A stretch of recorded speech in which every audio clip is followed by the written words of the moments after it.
Cost of USMLE and bonus points in the end, how you can self-fund your own journey. I know a lot of people are intimidated by the amount of money it would take to actually apply for USMLE, and it's such a varied range. So I wanted to give you guys how much information on how much it actually costed me and what you can expect, so you can make an informed decision. Let's get started. The first cost that I paid was for ECFMG registration, Educational Commission of Foreign Medical Graduates. It costed me $135. It will be $160 for you, or 2022 applicant. TOEFL is not really required for USMLE, but it is required for many university electives.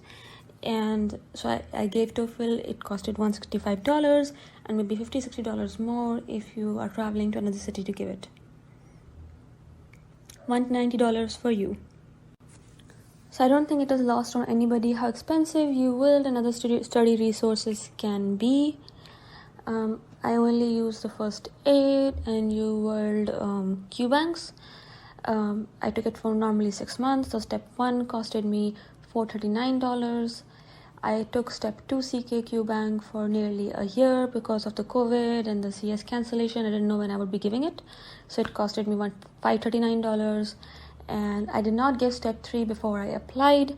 If you did, it would cost you $449. I know, it's a lot. I did not use Amboss.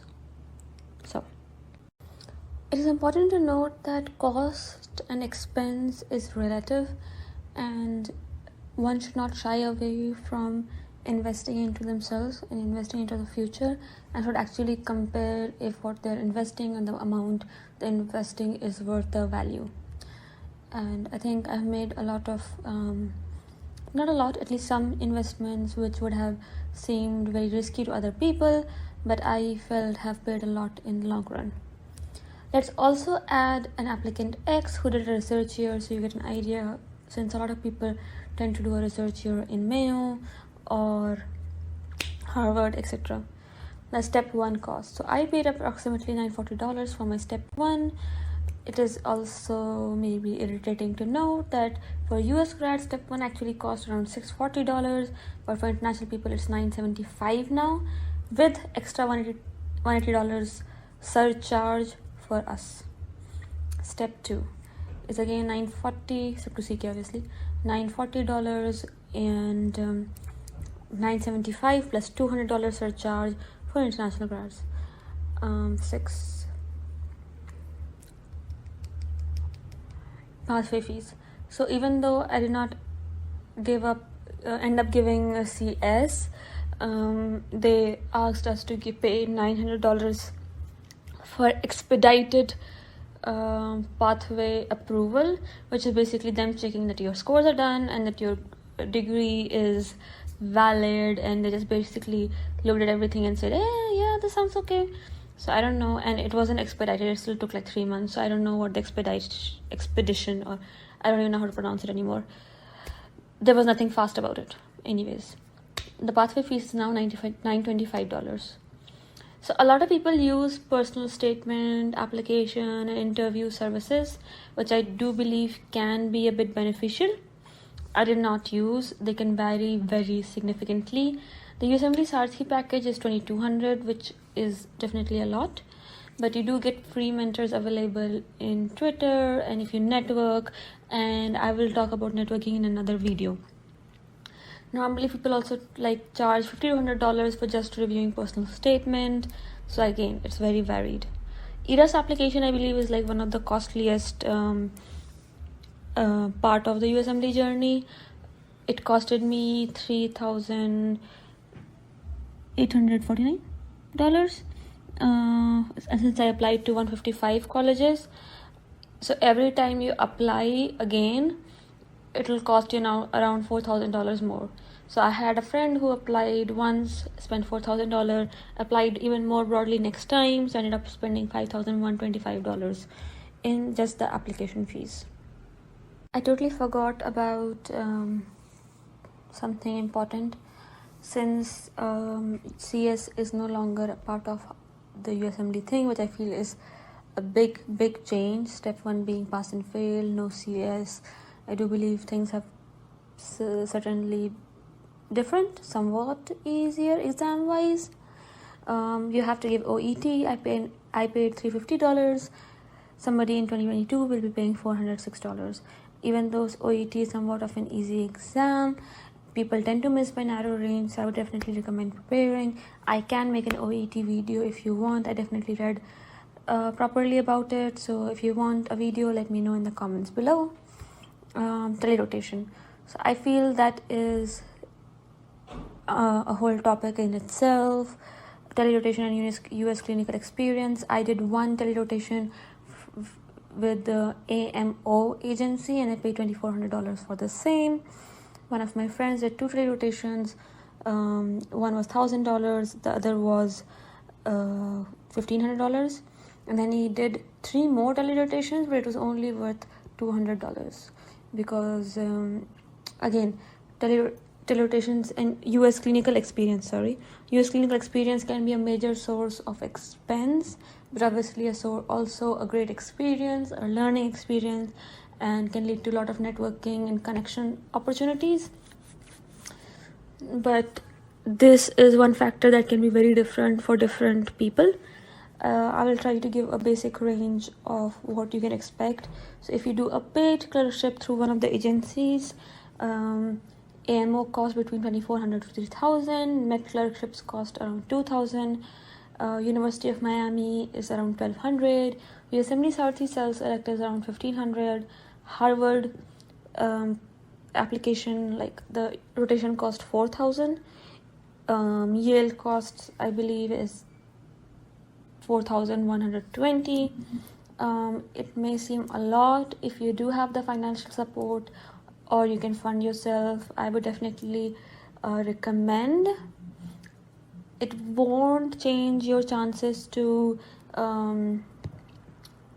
matching. Like, a clinical experience is still a clinical experience, but if you have done a rotation in Cleveland Clinic, you definitely have much higher chances of matching in Cleveland Clinic or Mayo Clinic. Letters definitely have more weightage, so something to consider. I can talk about this more in other videos. Living expenses. So I actually I had like no living experiences because I gave most of my exams from home, and then I was living with my aunt while I worked after med school and did my telerotations and gave my interview experience. So I will put that as $0. If living experiences are also varied, and I'm trying to give a decent idea. If you're living in Rochester, you can pay somewhere between $1,000 to $1,200 per month. People have managed in $600. I'm talking about somewhat of a normal, comfortable time. But if you actually like share a single room, you cook yourself, you're always buying like frozen, you're not going out that much, you're not using Ubers, you can certainly save on that. And this is per month, and it includes rent, utilities, food, and basic transport. Boston, $1,000 if you're actually sharing a single room. If you want your own private room, then I think $1,400. It's a good average to consider. Michigan is somewhat cheaper. It is $800 to $1,000, not $800 to $100. And New York is again $1,400 single room if you have your own private room. Okay. If you applicant X who did a research here for 1 year ended up paying $12,000 over the whole year, around approximately, for living expenses. Let's calculate the total amount. So my whole journey costed nearly $10,788, which accounts to 7 lakh or 8 lakhs in 2000, like in my time. And you can expect an average cost between $2,200 to $30,000 per applicant.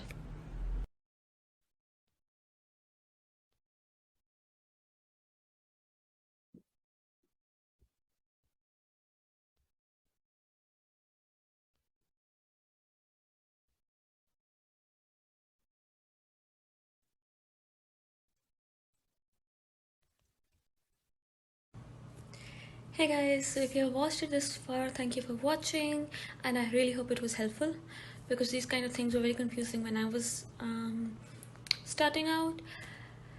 Please like and subscribe, because it helps the YouTube and the USMLE world people know that this video was helpful, and it motivates me to continue making these videos. I will cover how to fund yourself in 5 short lines, but I will definitely make another video about it if you want me to. Side hustles, medical tutoring, selling your video skills or other skills that you have, like writing skills on Fiverr, doing remote research positions, medical transcription, medical scribing are excellent ways of earning.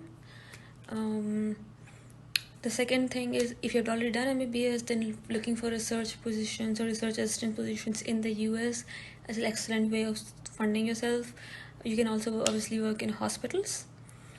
The third thing is social media. Social media, as some of you and many of you might now know, that is a lucrative option long term to earn money, and I definitely promote it, but I'm not an expert on how to go about it.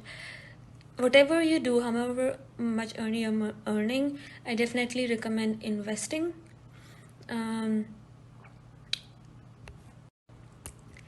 Whatever money you're earning, you should definitely invest.